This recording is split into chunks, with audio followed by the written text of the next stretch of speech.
radnika u svetu su svakoga dana izloženi buci i svim negativnim efektima koje ona nosi sa sobom.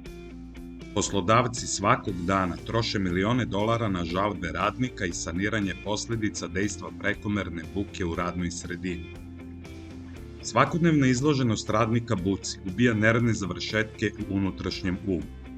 Duža izloženost buci dovodi do više mrtvih nervnih završetaka, što rezultira trajnim gubitkom sluha.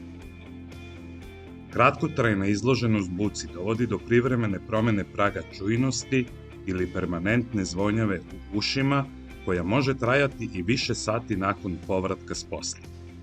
Duže izlaganje i glasnija buka veće su šanse da dođe do trajnog oštećenja sluha i trajne zvonjave u ušima.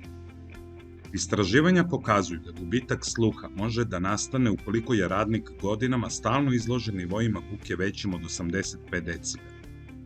Rizik od oštećenja sluha se povećava sa povećanjem nivoa buke.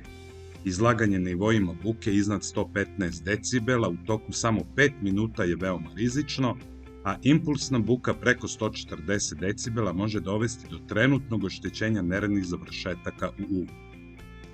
Direktiva Evropske unije definiše dve akcione vrednosti buke i graničnu vrednost buke.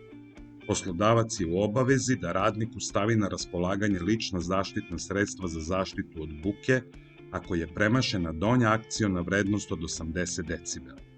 Radnik je u obavezi da nosi lična zaštitna sredstva ako je premašena gornja akciona vrednost od 85 decibela. Radnik ne sme da bude izložen nivoima buke koji su veći od granične vrednosti od 87 decibela. Primjena ličnih zaštitnih sredstava je privremeno rešenje. Trajno rešenje podrazumeva primjenu svih raspoloživih tehničkih mera za smanjenje nivoa buke u radnoj sredini na mestu samog izvora zvuka, kao i na putevima prenošenja.